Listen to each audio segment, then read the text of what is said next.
Check one. Hey, everybody, welcome, welcome, welcome. If I can get Danielle to sit down, we will get started. Well, welcome to the second week of our Let Justice Roll Down series. If you were here last week, I see many of you were. So last week we had Oshita Moore talk about racial justice, and then we had what I thought was a great Q&R afterwards. And so that is available if you want to check it out again. It's available online on demand. I don't even know how you get there really, but just go to our website and look up. There's a banner. Oh, there's a banner. Front banner, yeah. Okay. So if you want to point that, if you enjoyed it and you want to share the link, feel free to do that. And hi, Jen. So last week was great. This week I will talk about in 1 second. But next week is going to be Housing Justice with Kevin Ward of IOCP. So that'll be another really important conversation. And then Ellie Krug, is it Krug or Krug? Krug. Ellie Krug is going to speak 2 weeks from tonight on LGBTQIA justice. So, and all those will be recorded and available on demand a day or two afterwards if you can't make it in person. So, but tonight we have Craig Spofford. Everybody, let's welcome Craig. And Craig and I'm going to read his bio, but Craig and I are going to do a back and forth sort of interview style, and then we're going to have some time for you all to have your questions and your responses on the subject of disability justice. So Craig's the executive director of Beyond Limits, and the greatest thing is just a few minutes ago, we went downstairs to have a community meal, and there was one of the alumni, right, of Beyond Limits, Emma, from Parables. And so that was fun. She just lit up and, Craig, yes, bounded across the room. And that was really, really cool to see. But so Craig's the executive director of Beyond Limits. That's a residential college experience program for young adults with developmental disabilities located in Bloomington. Craig holds an MDiv in Biblical Studies from Bethel and a BA in Religious Education from Howard Payne. He's worked with people with various abilities professionally and as a volunteer since 1990, so no rookie at the game. He's worked in group homes, vocational development programs, and in the local church as a pastor.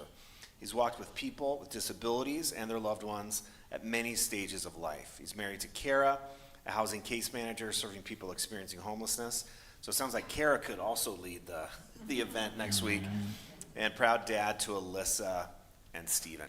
So again, welcome, Craig. Thank you. Thank you very much. So glad you said yes to the community meal too. Yeah, it was great. And I mean, to be able to walk in and meet people and see friends that I haven't seen in a minute, and to make new friends right away too, was great. Fantastic. That's right. You ran into like one of your old supervisors. Becky, who I work with in a different capacity of my life. Yeah, it's great. Well, Craig, just let's get to know you a little bit. Tell us a little bit about yourself. I just mentioned where you work, but you can talk a little bit about why you work there. Your family, what do you enjoy doing? Absolutely. So, I started off. People say, "What?" I've been married it'll be 33 years this year, and which means I got married when I was 12. So, no, I was pretty young, but a little bit older than that. But anyway, my wife and I have a fantastic relationship, and it's just grown in the past few years in different and new ways as we've taken steps to just be in a different place in our life. We lived in the same community for well over 20 years and took a step to move with her job, into the city, and my job as the director of Beyond Limits, and that's been interesting and different for us. We have a son that we adopted. He's 19 now. We adopted him as a baby. He has a disability called fetal alcohol spectrum disorder.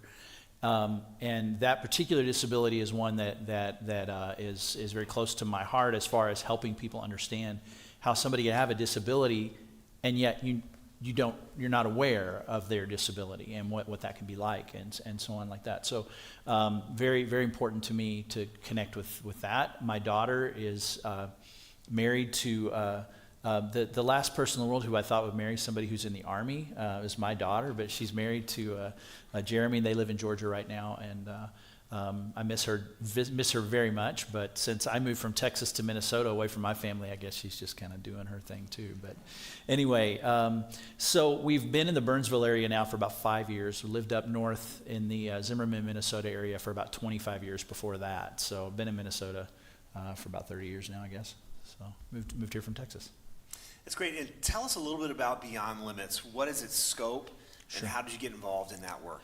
So Beyond Limits is a residential college experience program for students with developmental or intellectual disabilities. So what we do is we provide them an opportunity to live and be part of a Christian community on a college campus, to live on campus, to be immersed into the life of the college, to have the opportunity to attend. Most of them are auditing classes. They attend classes with their Bethany peers. They're learning the things that their peers are learning.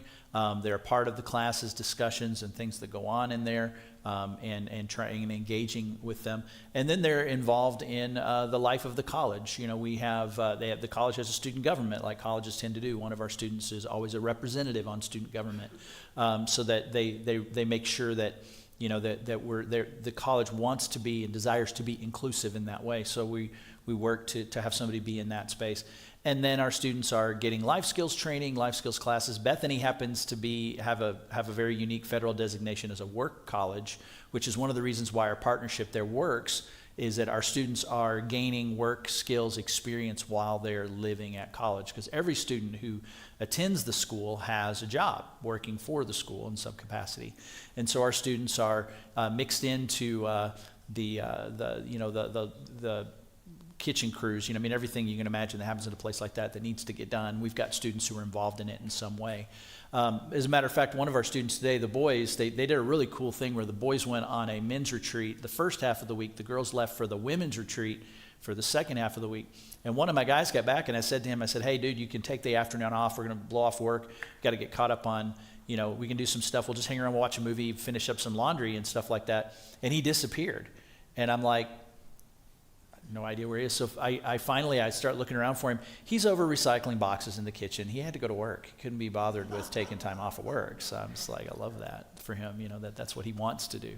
So our students are getting to be a part of that. I think the most transformational thing for my work at Beyond Limits, the thing that I see the most, and Emma and I were talking about it downstairs just a few minutes ago, are the number of Bethany students who, as a result of walking alongside Beyond Limits students, have made disability ministry and disability rights and disability advocacy part of their life. And they've developed friendships. A young lady just got married. 2 of the girls who were bridesmaids happen to be Beyond Limits students. You know, so these are just the things that we see and we hope for. That was actually a vision of ours, you know, of our founders, is what would it look like if people were really included? You know, college kids get married, that our students would be part of that experience. And you know, the president of the university was talking about, he was giving a talk one time on, if you're asked to speak at somebody's wedding, like to give a toast or something, you need to prepare. And he said, and he gave an example of going to a wedding where a Beyond Limits student was there and a Bethany student was there, and the Bethany student got up and fumbled through this speech that rambled like I'm doing. And the Beyond Limits student got up and they had beautiful things to say and they just had this whole thing laid out, you know, to honor their friends. And he was just so impressed. And I was like, yeah, you never know who's going to have the right gifts and skills. But our students are learning, just immersed in that community. That's what we hope for. Is it always pretty? Is it always simple? Is it always easy? No, absolutely not. It's very much like life. You know, it just has its bumps and things that do what they do. Well, it occurs to me, Craig, that like anything, any population that you might think of as the other, proximity is the key, right? Right. Proximity Absolutely. And relationships are the key. And so give us a couple more examples of how those relationships foster between Bethany students and Beyond Limits students. Yeah, so I would say probably a core one, although they technically are staff, is our students, in order to facilitate them living on campus, we have resident mentors live with them. But they just share an apartment. I mean, it's like, you know, my bedroom, your bedroom, we live here together. And we learn to cook together. And I mean, let me tell you, sometimes our Beyond Limits students may be 23, 24 years old because they went to transition program and maybe they're a little older and they're living with a 19-year-old. And so you can just imagine what that's like, right? You know, so you got people that you know, we're teaching them how to do laundry and they're doing that alongside somebody who doesn't know how to do their own laundry very well. So everybody's learning together. They're learning to clean together. They're learning to cook together. They're learning to do life together. But I'll walk into the apartment, and one of my favorite things is I'll walk in, and there will be a game of Uno going on at the kitchen table with the guys, and 3 of the guys in the apartment are people I've never met. They're just Bethany students who stop by to play cards with their friends, and so these are the kinds of things that we hope for and desire to see, is just people hanging out together and being friends and doing life together. And then, of course, working side by side. Over time, we see things develop. We have a young man named Brandon who has been with the program for many years now, but he serves as our intern, and he was actually hired by the college to work in the kitchen. And they tell me that he's one of the better trainers of new kids who don't know what they're doing when they walk into that kitchen to work in a commercial kitchen for the first time. They don't know what they're doing.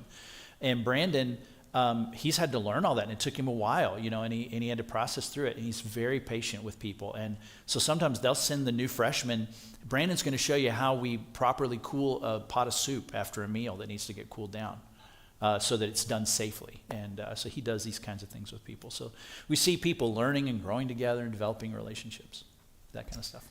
So walk me back to that moment or that season when you first realized that working with folks with disabilities is something that you wanted to do. How did you get into it? Oh, goodness. Well, I'll tell you, it was terrifying, because what happened was I was 19. I was at college. I was sitting in a classroom in a theology class, and a friend of mine asked me, "What are you doing after class today?" And he was like, "Want to go goof off or do something?" And I'm like, I said, "Man, I got to find a job. I'm going to be getting married in a few months, and I don't know what I'm going to do." And he goes, "Oh, dude, I got the best job for you." He says, I work at this place with people with disabilities." And he said, and I'm going to get you in there because I'm going to get a bonus if they hire you. And if you stick around for a few months, then they're going to give you a bonus. It's great. It's going to be cool. And I had no idea what I was getting myself into. It happened to be 6 extremely profoundly, back in the day we still used the terminology mentally retarded even. They were extremely profoundly delayed people. Most of them had grown up in state institutions and had been, segregated from society, and they hadn't developed skills, and so on. And I walk into this place, and I'm dealing with, people I can't communicate with, and I don't know how to talk to them, and I didn't know what I was doing, and yet I had this strong sense that this was a job that was going to help me grow as a person, and was going to help me as a person who desired to be in ministry figure out ways to serve. I mean, I connected with the parts of Scripture that told me I was supposed to do that kind of stuff, right? So I thought, well, I'm going to do this, and it literally transformed my life. I don't say that and I was super awesome at it. No, I was really probably pretty bad at it. I had people constantly tell me, "You can't talk to people like that. You need to be this or that." And you learn over time. And one of the things that I learned was a phrase I use a lot with the college kids I work with now, and with people in general, is that in life you have to learn to become comfortable with being uncomfortable, because life isn't comfortable.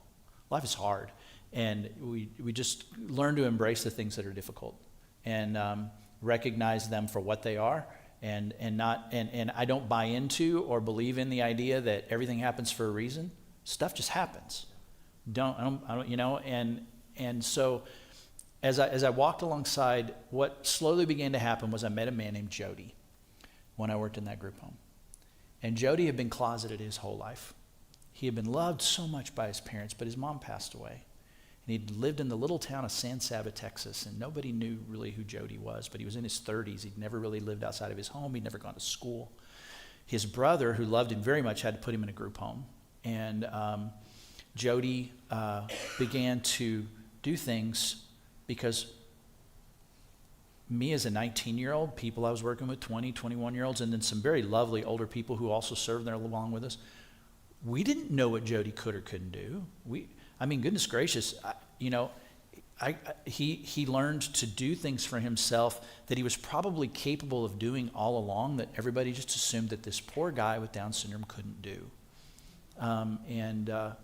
That changed me as a person as I saw somebody grow right in front of my eyes. he always had that capability. He always had that capacity. And just watching him, become who he could be, become more independent, become more able to get out and do things, and get a job at the age of 36 and do the productive things and communicate better, and just it was just amazing. And that's what really drew me into it. And consequently, I stayed in that line of work. And I'd love to talk theology and where my head went over time. I come from a pretty conservative Christian background. And whatnot, but as I walked through that, I ended up drifting away from disability work over time, thinking I was called to be. I had gone and trained to be a pastor. I needed to go do something really important. It's so foolish, but what I recognized and learned was that even there, God had His hand on me to do things, because one of the very first things was a family with a little boy who was 2 years old with autism, who just wanted to be included in church. And they're like, Craig, can you help us figure this out? And I'm like, oh, Lord, you equipped me for this, didn't you? And that young man is now 19, and he's just a thriving member of his community, and he loves his church, and he serves there, and he has autism, and he does all these crazy things at church. And he's a greeter, and he wears headphones because it's too loud, but he's a greeter anyway because he wants to be at church. And he goes around, and I taught him to do this when I was still there. So this is when he was a little kid. He still goes around. They have the John checklist. He goes through his checklist, and he finds the light bulbs that are burned out. Wouldn't you love to have somebody like that around your church, right? He goes and gives it to the pastors or the maintenance guys and say, here's what I noticed today at church that needs to be taken care of. And these are the skills that this young man, and the joy, the life that he brings to a community of people, just being himself, and whatnot. But so then, helped start a buddy ministry within the context of that church. And it became apparent over time as I studied and learned and grew, and God moved me, that it was time for me to move on. And I met the people who founded Beyond Limits, and realized that we had a connection. They were looking for somebody who had a pastor's heart and a pastor's background and had done the kind of work that I'd done, and it was just was a cool transition time. The person who founded the organization, this guy named Steve Zimke, was ready to step away as the director, and they connected with me and brought me in. So, yeah. Wow. I love so much about how you walked through these relationships and being sort of out of control. Yeah. Most of us gravitate toward things where we can control, but your experiences learning when you were not in control were the transformative ones. Yeah. That's amazing. Yeah. How do you understand justice as it relates to disability? That's a fantastic question, because justice in and of itself, growing up in a world where coming from a culture where I thought of justice growing up as a I don't know, let's put a face on it, a John Wayne kind of a concept of justice. Like, justice is like power and control, and we're going to fix things, coming to understand through reading and rereading and meditating on Scripture what justice is, even today, thinking about the passages of Scripture like the one that's your theme,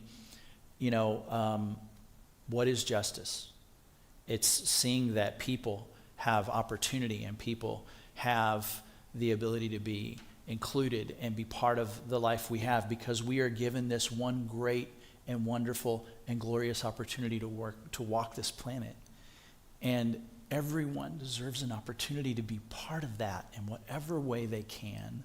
They have been given gifts. They've been given, abilities and different things, and they'll need to develop those. And some of us figure out our own way, and we develop our own skills, and we develop our own weird quirks and things. And others need a little more guidance. I needed a lot of guidance in my young life to not be a negative person. I was a horribly negative person. I found what was wrong with everything, and I had a very kind mentor tell me how destructive that was, and help me begin to see how I could see the world differently.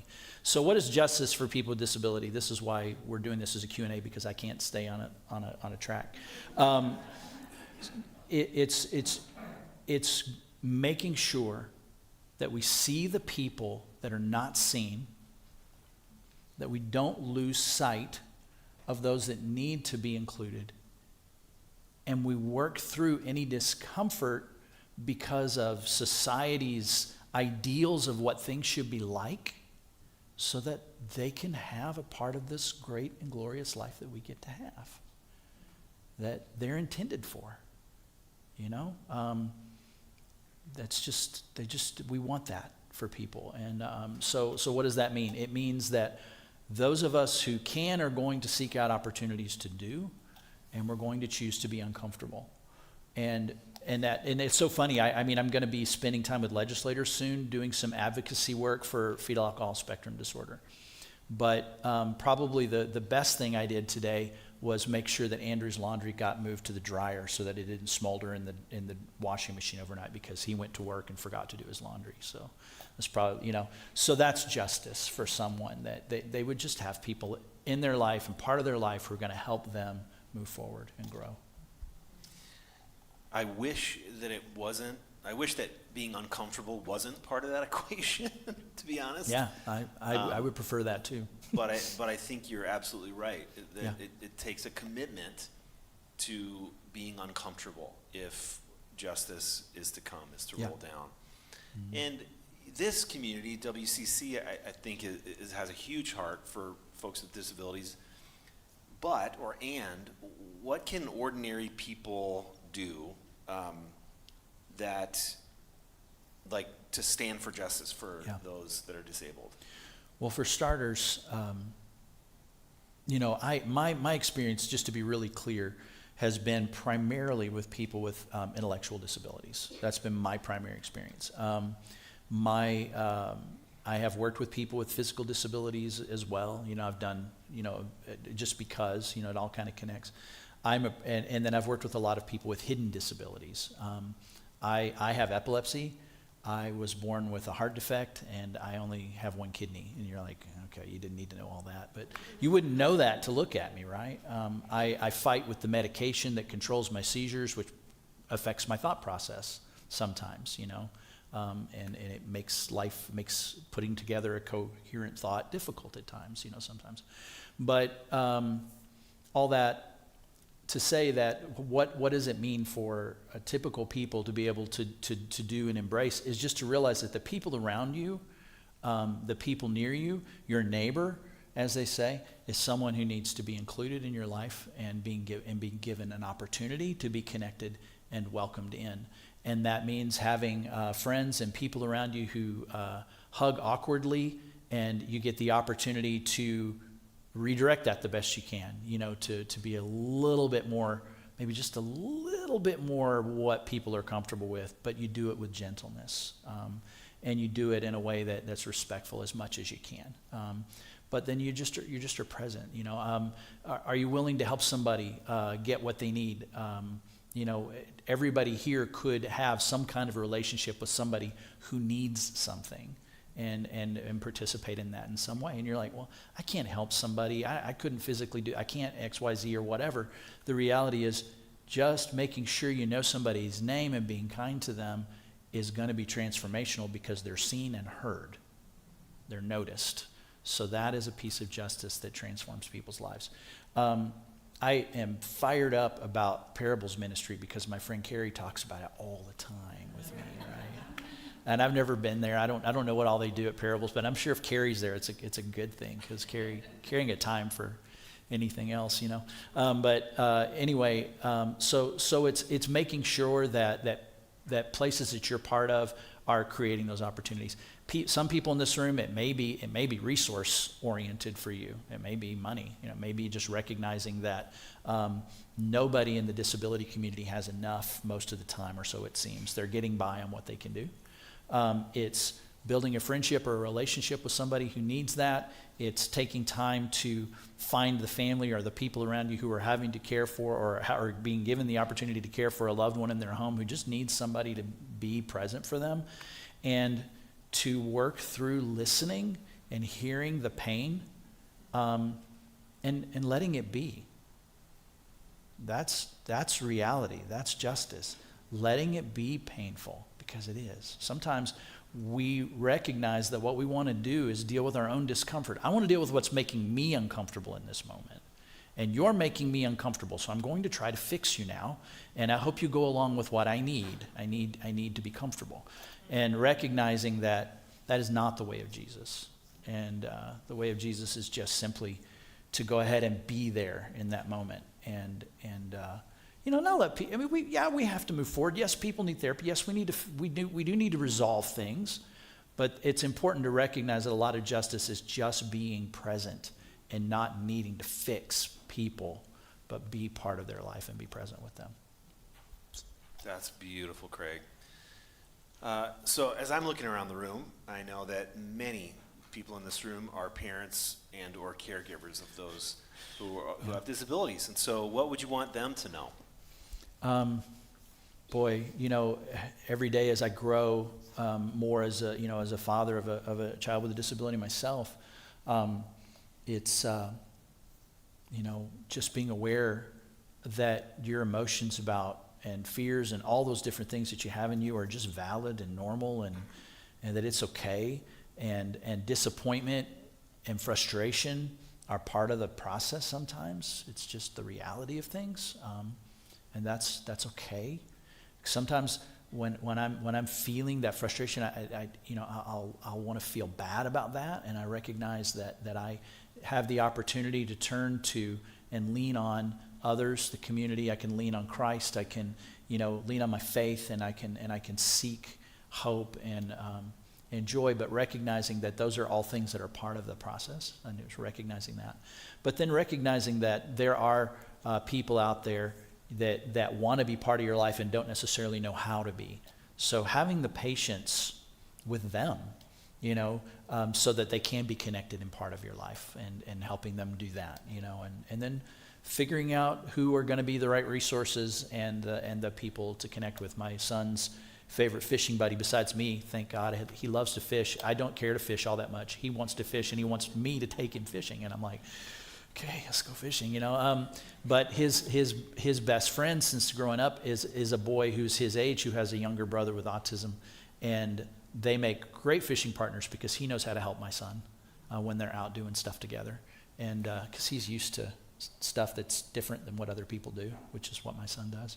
And so it's good, and it's just recognizing that we put ourselves into an idea of what society thinks and expects things should be like, and recognizing that they're just not, and that we just kind of move along through the reality of the lives that we have, So anyway, that's and I don't know what to say. It's like, if I could give you three things, the main thing would be to find time to take care of yourself. Your mental health is important. And if you don't prioritize that, it will harm you. Find relationship with people that you can commiserate with, that you can walk alongside with, and then never forget that if you are the caregiver or the person who gets to love someone or be a part of someone's life who has the need of your support, that's a trust and a gift that. It sounds like, you're romanticizing that. You're trying to make it pretty and beautiful. And I'm like, it's not. I know that. But it's still the opportunity we've been given to serve and walk alongside somebody else and be present to them. And, there's a text that I would talk about a lot. Matthew 25, when I was a child, when I was growing up in conservative circles, the latter part of Matthew 25, if you read it like do you guys have a particular translation of the Bible that you like to use at this church, or do people have, name some you like to use? NIV? Yeah, different ones, right? And I have, I've read a bunch of different ones. I like the NASB, and I've read, a bunch of different stuff, and I'm not a huge fan, honestly, of the Message Bible in general, but I do like to read it. But when I went to Matthew 25, which if you go with me where I am, it's the latter part of the passage, and Jesus is talking about when the kingdom comes, and the guy comes along and he's separating the sheep and the goats, and he starts saying things to them. And there's this phrase that gets used in a lot of popular translations, and it talks about whatever you did to the least of these. Here's what happens in my head with that phrase. It becomes the less than me's. Oh, that's such a broken way of thinking, and that's not at all what Jesus meant. So in the way God allowed him to do it, when Eugene Peterson wrote the Message, he changed those words to say, the lost and the forgotten and the overlooked. Who here has been lost? Who's been forgotten? Who's been overlooked? Every one of us, right? And we can recognize what that feels like. And that's the thing, is having that empathy, the ability to walk alongside and realize that what the people who were rewarded were the ones who looked at the children of God and saw them and were present to them and with them and never thought of them as less than myself. They just were there. And that has been the hardest thing that I do every day, is not letting myself hear those words as less than me, but just being lost and forgotten and overlooked and needing to be included. So, Greg, thanks for doing that. I think one of the most important things that we can do is reframe unhelpful language, and that's what you just did, in a way that really lifts up what should be lifted up. Maybe last question before we turn it over to these good folks, and that is, how can the church improve at welcoming folks with disabilities and integrating them into the church body? Yeah. The most powerful ways I've seen are things like you're already doing here. I mean, from the good things I hear about a ministry like Parables, but, finding ways to help people be involved in the life of the church and be seen in the church. I've led and was responsible for greeting ministries and, different things in the church, and realizing that we created cultures where ushers unintentionally, without realizing it, didn't serve. And I don't know how you guys serve communion here, so this is just my experience. But they didn't send the communion at this particular church. It was open communion. They passed things around. And it didn't go past the girl with the facial deformity, because people assumed that she probably doesn't know what this is for, what this is about. It wasn't offered.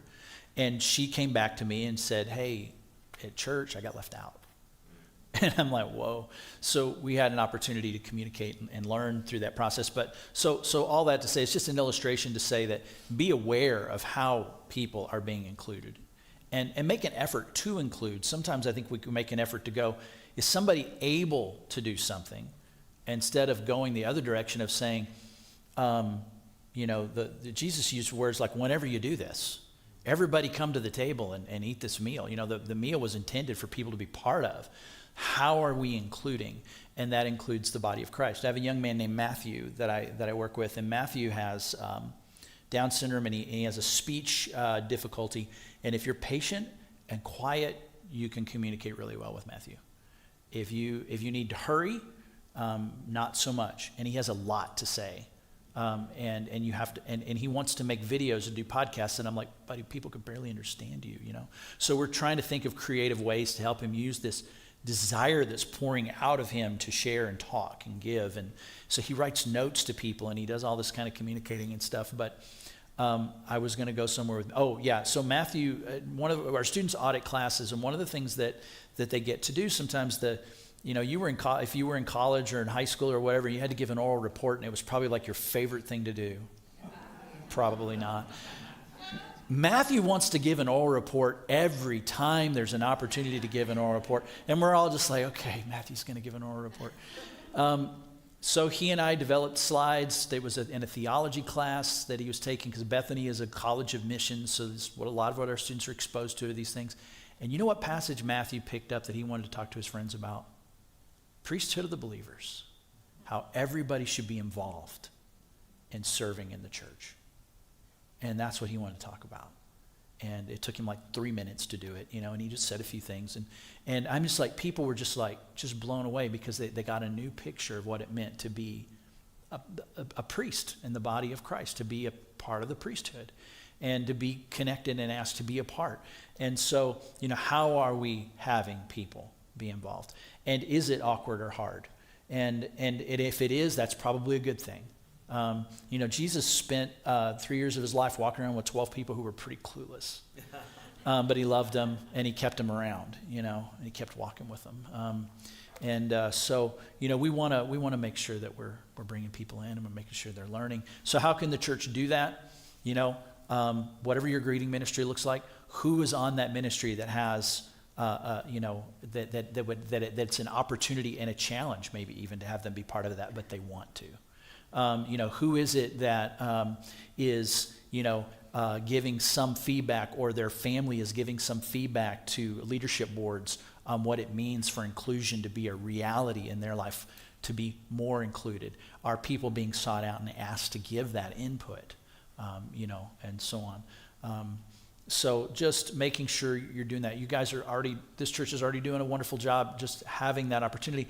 But then the study time sometimes we can do, and I'm not saying that's happening here, but I have seen it oftentimes, is we create an environment or a ministry or a place for people that blesses them and benefits them, but do they want to be there? Would they like to be part of a different group? Maybe other 50-year-olds are doing something different than that, and they want to be with them. I don't know.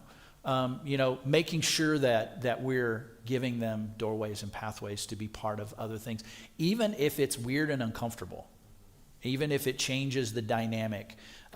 We really need to dig into the book of Daniel and understand what it says. And I'm like, yeah, I'm cool with that. And you know what? My friend Brandon is going to ask really weird, awkward questions about what's going on in the book of Daniel and make you think. That's okay too. Are we doing that kind of thing? Those are the things the church can do. And then, of course, not being afraid to prioritize. Then I used to be a church administrative person. I was the associate pastor in charge of all the building and facilities. And that is, are we putting money where it needs to go to make sure space is accessible and that people can get where they need to go and that they can be included, and that we're not prioritizing things that are not as important over things that are more inclusive? Because loud music is not as important as people being part of something. So, and I'm a musician. I'm a bass player. I like to play loud, so. Well, thanks, Craig. Let's thank you so much for all that wisdom. We are going to open it up now to you all. And so Danielle and I will pass the mic around. Danielle, the mic is right in front of you. And if you speak, just remember this is being recorded. You don't have to say your name or whatever, but just your speaking is your consent to being recorded. So just I want to remind you about that. So, and if you're comfortable sharing your name, do so. If you're not comfortable, that is totally fine. Okay.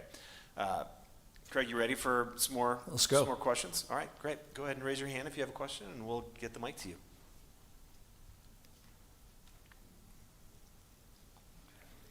All right, I saw Reed first. Oh, sorry. Hi, Craig. I'm Reed. Thanks very much for being here tonight. Yes, we sir. really appreciate it. Thank you. I'll ask two things, and then you can respond to either or neither. The first is, if you would talk in whatever way you'd want a little more about invisible disability and how you are told, or how you yourself experience that, and what others can do to make that less painful. Yeah. And then second, what would you say to people who want to have more interaction with people with disabilities, but are either afraid to make mistakes or do make mistakes? Yeah. So on the first thing, when it comes to invisible disabilities, a lot of it is just the world of assumptions that we live in, that everybody's experience is going to be at a certain place, and it's very much a part of the way society thinks things should be. If somebody does something different or unexpected and you are surprised by that, having the wherewithal to extend grace into that moment, to wonder, to ask a question, to think, well, I wonder, instead of being, in other words, being slow to anger, or being slow to judge, being willing to accept that people are going to not know societal norms, and they're going to just wander through the world the way they do, and being relaxed about that, being okay, having an attitude that's receptive and open, and then realizing that people don't think the same way, they don't understand the same way, and that there are triggers and things in the world of people with sensory processing disorders and so on. It's like, are we, am I just aware of what's going on and what I might be doing that could frustrate somebody else or bother them or whatnot?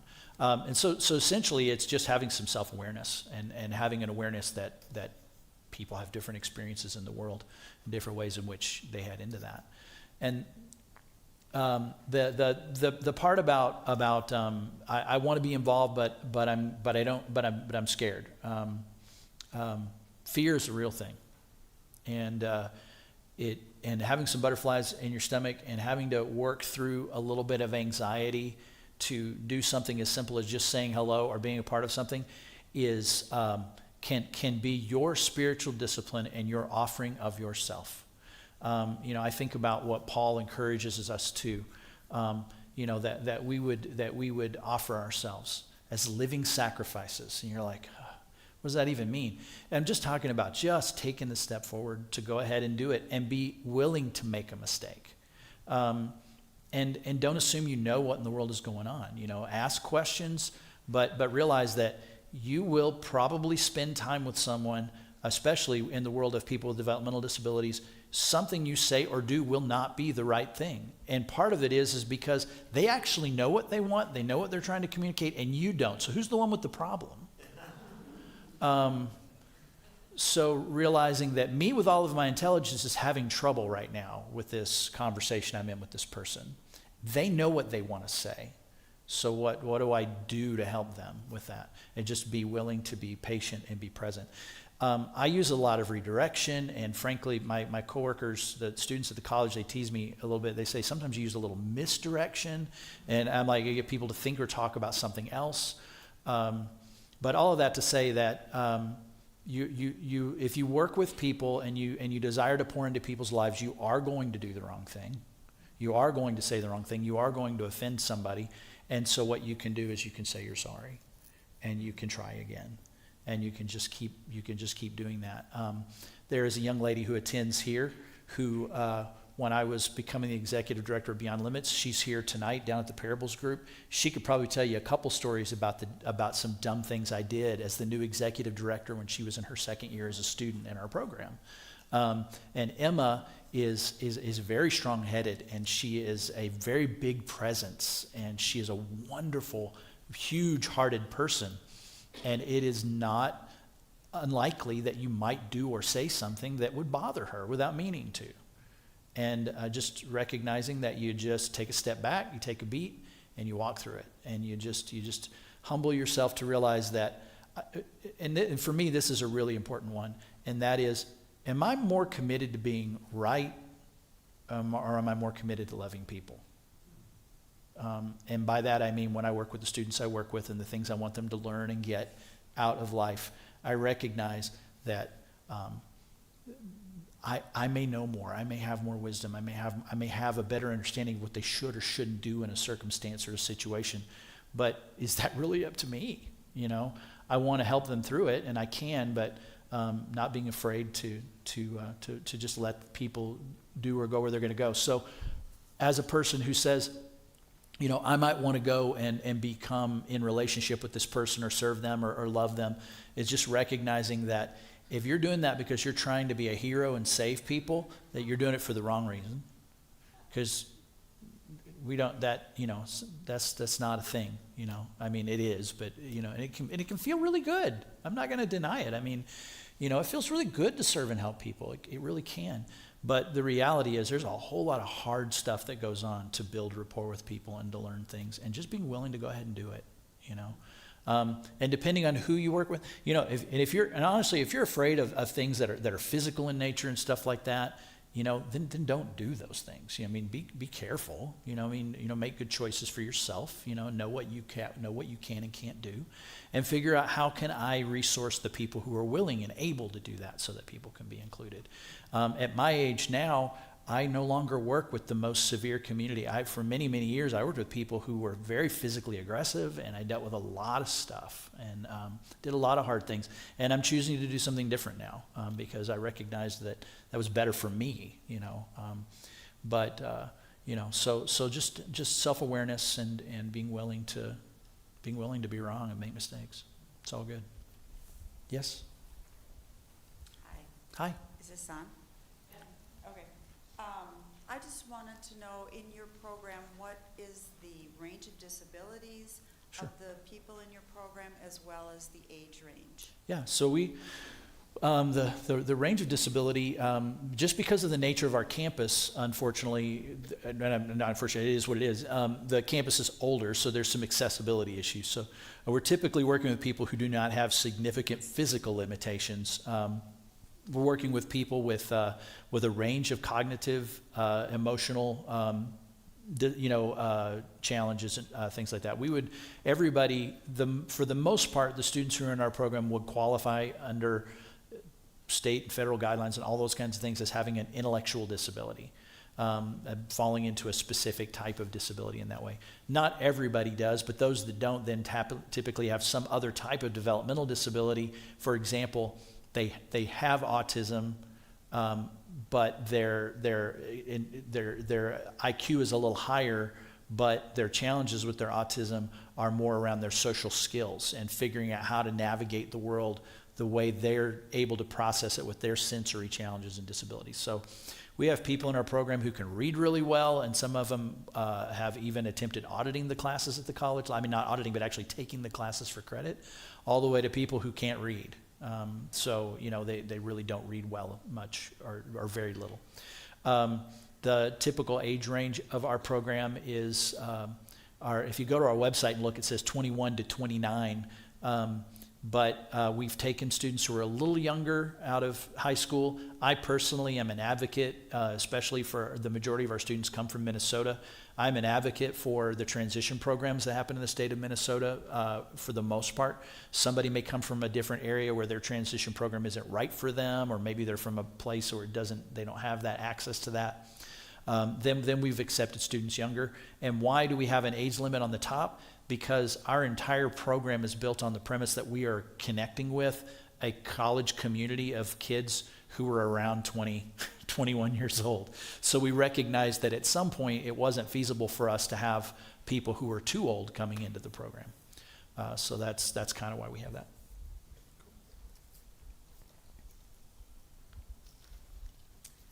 Hi there, my name's Jen, and I'm a mom of 3. My youngest has disabilities. She probably gave you a hug at dinner tonight, potentially.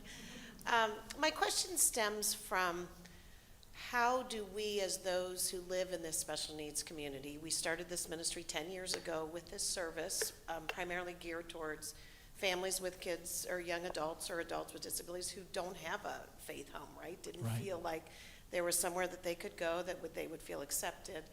But it's sort of an offshoot to many people. You know, we worship over here, we worship in this room, and it truly has been transformational for those of us who come.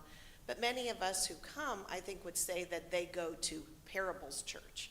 They're not really part of Wayzata Community Church. In fact, many have probably never stepped outside of this particular room, which is okay in certain ways, but yet we belong to a bigger faith community, and there's this whole challenge of push and pull. We'd like to be included in the wider church, meaning all of the 100 of us that come every week. But yet how much do we have to push to get there versus the wider church inviting us in? So how would you, looking at this very large church that we're a small part of, how can we encourage the larger church to welcome us outside of this room to truly be part of the wider faith community? Yeah. Boy, that's such a deep and Well, hard can you question. figure it out? Okay. Yeah, I know, right? Because I deal with it all the time. You know, I mean, and what it boils down to is recognizing that your advocacy is never going to stop. And I don't say that to be discouraging. I say that to say, this is your spiritual act of service. This is your opportunity to be an advocate, to step into places where other people are uncomfortable and let them be uncomfortable.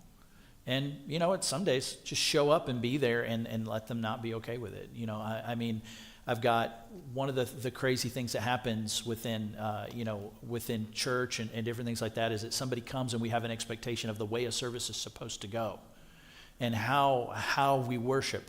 And are we willing to give some of that up as those who are leaders to say, you know what, I love liturgy. I love having a church. I'm a musician and I have been a worship leader.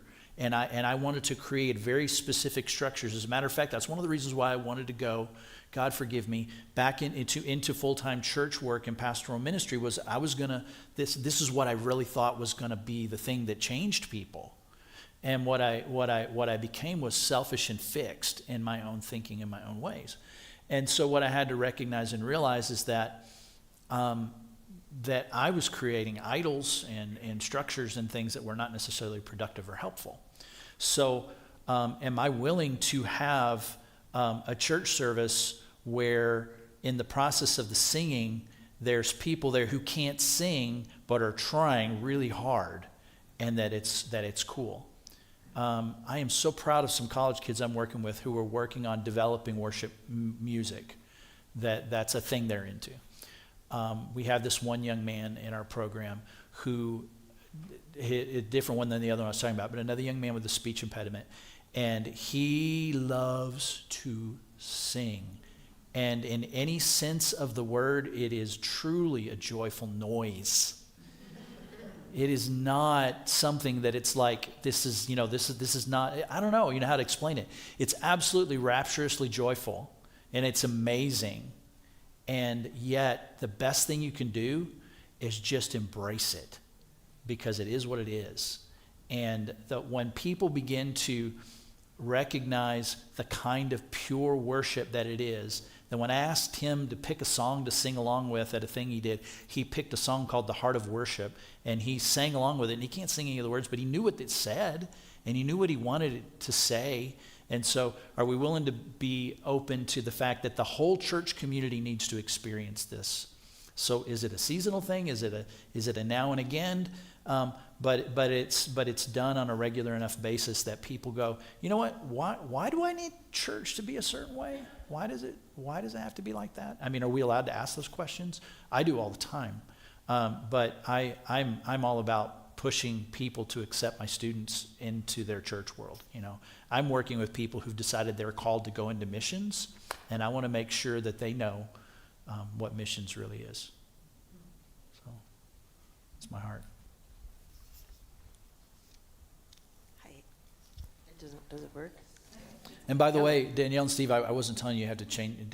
I'm not in charge. I want to make sure I get you guys into trouble. Go ahead. I just had something to say about inclusion. At my last church, there's a man named Harry, and he had schizophrenia, and he was an older man, and so when he was getting treatment for it, it was back in the old days when he spent a fair amount of time in institutions and stuff like that. And so he came to our church, and he had a lot of passion about mental health, and it was really, and he also lived in the neighborhood of the church, and it was an inner city church, and everybody that went there lived out in the burbs, and so we're trying to minister to people provide things for people in the city, and so anyway, Harry was this great resource of what's it like to have a disability, what's it like to navigate that disability in the city. And when I was the chair of the board of outreach at the time, or co-chair of the board of outreach, and so we decided to ask Harry if he wanted to be on the outreach board, because what a great opportunity to actually hear from somebody who is facing the literal challenges that we say that we're going to help with and stuff like that. But including Harry was really easy for some, but it was really hard. He was very, very talkative, and to have a board meeting, he would talk a lot, and which what's the crime? But But the things that he had to say, there was so much wisdom in it, and so much wisdom that we could apply. And I think it was a really cool experience for us, because we just figured out how to we actually put in the agenda Harry time, because he had so much good stuff to say, and we had to work really hard even to get church clergy on board with having him serve, because everybody was frustrated that it slowed things down. But it was I could relate to some of the things that he had been through because of some experiences that I had been through. And I felt a privilege because I had some similar experiences at a time when there were better resources, and I had a whole lot more support. And so I could be in a church situation with a similar thing, but could kind of pass better than him. And it felt like I just wanted him to have that opportunity. Yeah. And I just felt like it was worth, I mean, he brought so much insight to the church, but we just had to figure out how to like accommodate him. Mm-hmm. And it wasn't, I don't know, it's kind of a weird thing because it even sounds ableist to do that. It's like, if we could just shut up and not be in such a big hurry. And it was great. So I guess my point is, what a valuable experience it was to include somebody with a disability, somebody who is definitely, his whole life has been on the margins, to invite him in and to invite him into a place of leadership in the church, you know. And he served the church well. He would stop meetings and he would like say, and this was like a really progressive Christian church, and we weren't all that into the Bible. He would stop, you know, the conversations, and he would bring it back to Scripture, and he's like, this is what Jesus is asking of us. And like, I don't know, it was just an amazing experience to welcome Harry in and to figure out how to just bring his wisdom into the conversation and give him that opportunity for leadership and give us the opportunity to have Harry. Right. So it was a cool thing. Yeah. It's important to have voices and being willing to let people talk and share, and recognizing too, as somebody who has to lead an organization myself, that, you know, there are times that we must conduct business and we must do things, and we have to do those things, and that's important too. You know, so we have to recognize that, you know, that we do work within structures and so on. But yeah, being willing to have a voice that slows us down. I love that, what you said, that it slowed us down and it made us think, and it pointed us back to Scripture. You know, one of my favorite memories from earlier this semester was when a professor asked a group of young freshmen who were just coming into Bible college here at Bethany, and they said, so guys, how many letters did Paul write? And one of my students, who with an intellectual disability, just pops right up with the right answer, like before you could even stop him. And you know, there were literally people in there, they couldn't think of the answer to that question. You know, so obviously, you know, we don't know who knows what needs to be known, and we can make sure that we include their voices in that process. So sounds to me like no matter how difficult that was an amazing process that you went through, and are we willing to do that, and do we create those places for people? Well, and Craig, I think, I've just been so struck by how many times you've said uncomfortable. I mean, you've said uncomfortable probably 40 different I'm times. sorry. No. I think it's so important, because I think justice across the board is really uncomfortable. Disability justice, of course, is uncomfortable, but following Jesus in this world is uncomfortable too. And you have just done this beautiful job of shedding light on the complexity, but the importance of it. And I think your story about Harry is just another example of that. So, thank you. Thank you, and hopefully someone told you the people who are leaving are picking up. Yeah, they actually were very kind to tell me that we're going to have to leave, and don't be offended. And I'm like, no, that's good. You're so positive, and I really appreciate you being here and being positive and giving us hope and the challenge. But I'm curious, what sort of snags and challenges do you experience with your students in Sure. your job? The kinds of things that you would expect. You know, I mean, there's, you know, an awareness of someone's awareness of their own disability and the times that they're not included, and having to help them deal with the pain of that.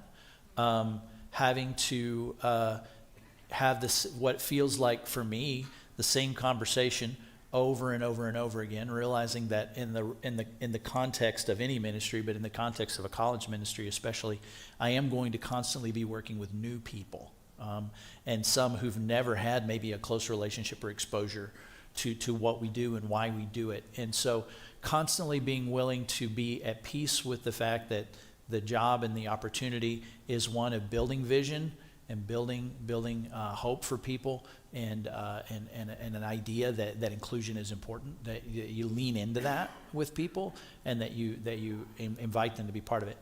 So I would say that the discouragement is when I once again run into the wall of, administration at the college, assuming that somebody can't be part of something because of their disability, and having to come back around again and do it with gentleness and humility when I don't want to, and say, but we're part of this too. We're here as well. We want to be included also. And then you never know what's going to happen, because you assume the kid with Down syndrome really maybe should he be in the 3-on-3 basketball tournament? I don't know. He's one of the best three-point shooters I know. He killed Special Olympics, and he and his two buddies won the tournament up at men's retreat this week. So I guess that's pretty cool, And the guy's first response was, should he be included? Are the guys going to sign up for the tournaments? And I'm like, well, you better let Zach sign up. He plays basketball better than most people I know. At least, and they were, yeah, and he really does. And so, but it's that for me, it's the constant having to lean in and say it again and say it again. It's, why I have the discipline of, why do I keep reading the Bible? Why do I keep reading those texts? Because I want to soak them in. I want to try again. Have you run into the situation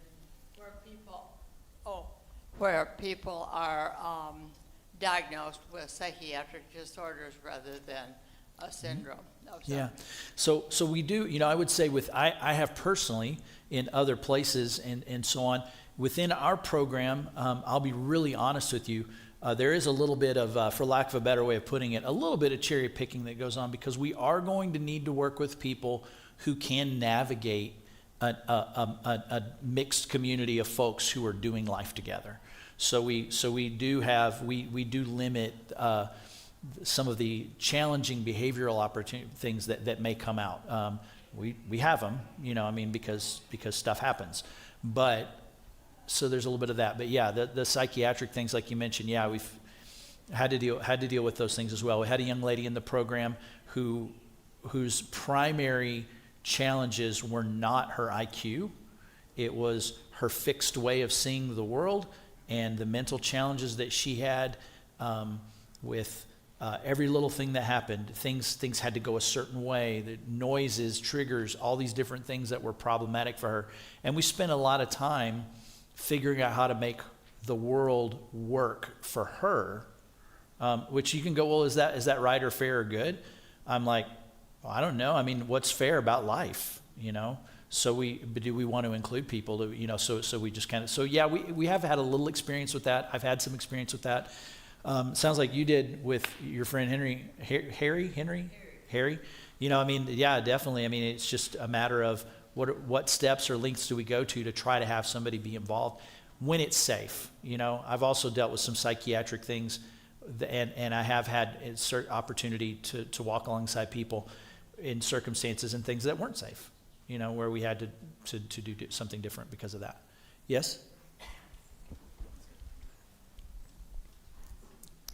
My question isn't to you, since you've brought out here, maybe Steve and Danielle, maybe we can continue this conversation and make sure that all the parables families and that everyone in our church feels welcome here.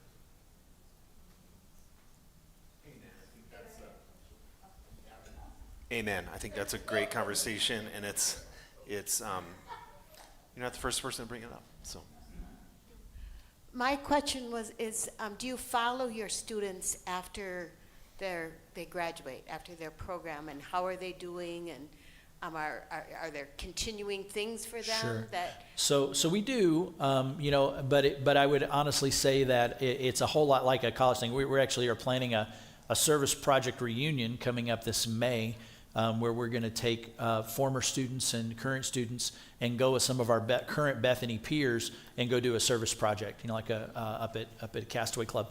But I'm in some of my students that I'm in regular contact with, and the wonders of social media. Like I was able to identify 3 or 4 people who were here tonight because Emma posted pictures of them, right? So I was like, wait, I know you. Well, I've never met you, but I know you.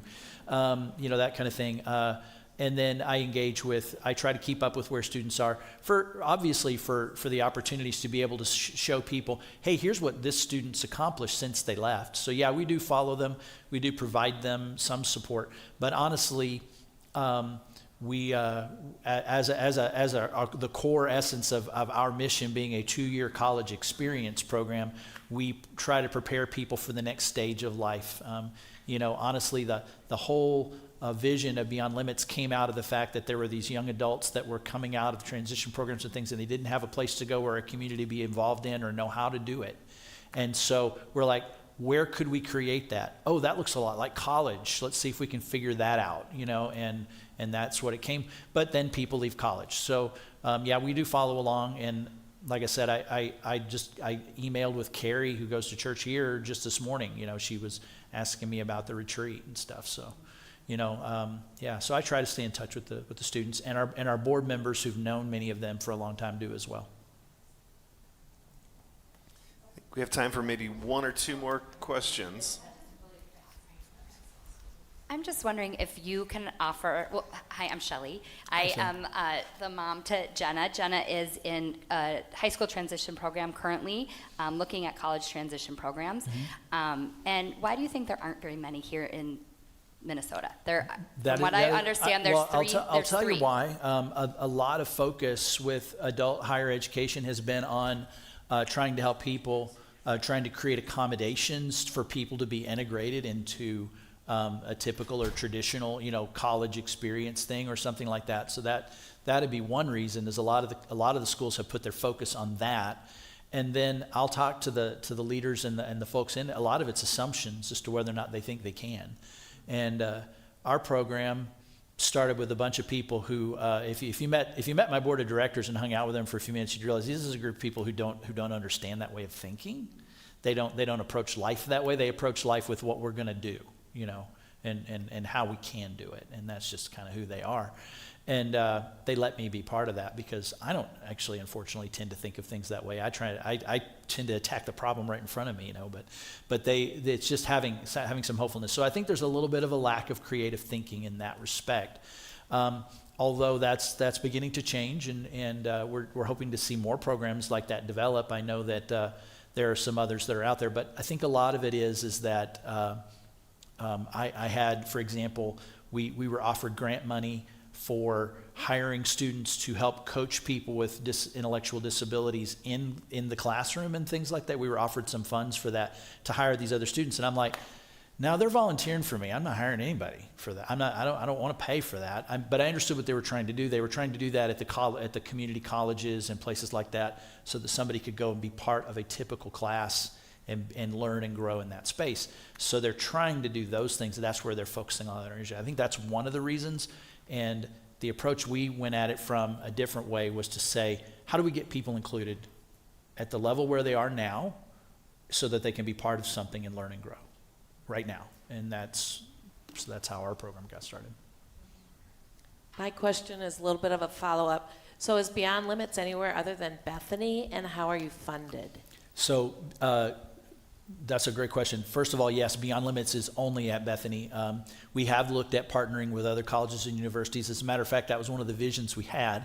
But what we began to realize that there were other Christian colleges, there were other schools out there that were already doing it. So we did some networking with some of those places and tried to build in that. So no, we don't exist anywhere else. We looked at what that how would we do that? But how are we funded? We are funded through generous people would be one thing, but the majority of the funding comes from the fact that we happen to live in a state that provides waivered services and funds, and a lot of our students are receiving and able to use their waivers to pay for the core bulk of what our costs and expenses are. So then are they limited to just 2 years, or can they stay longer than that? Our program was created as a 2-year experience program. We have, depending on, we have a 3rd-year option. The 3rd-year option is built on several things.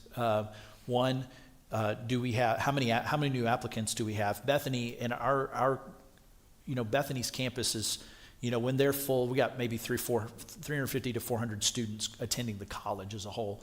The Beyond Limits program has between 8 to 10 students typically in a year. So we want to be a representation of the size of the student body.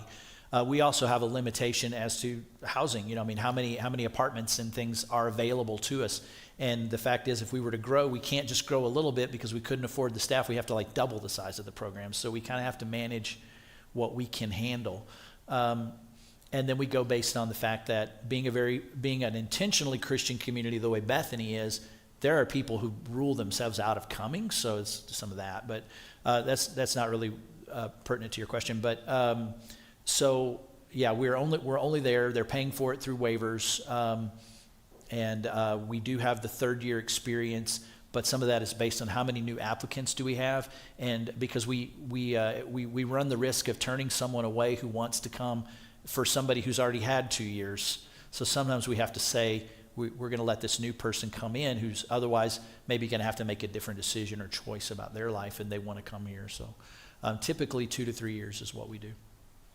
The one exception to that is our intern who's been around forever.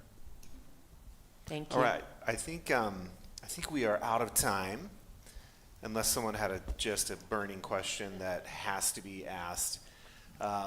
So, first of all, Craig, thank you so much. Let's give it up for Craig.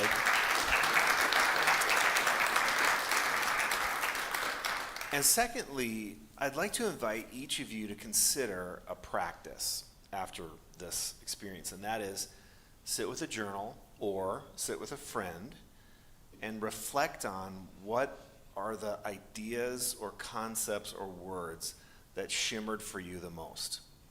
Maybe it's the idea of being uncomfortable. Maybe who knows what it is for you, but to sit in something this important and then just to move right on to your next thing would be to miss an opportunity to see where God might be inviting you to take one step towards something.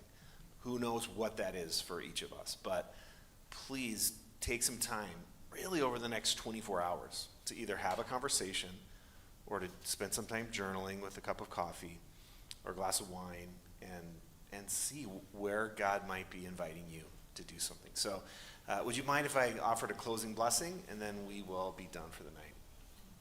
First of all, God, thank you for Craig and his family and his work with people who you love.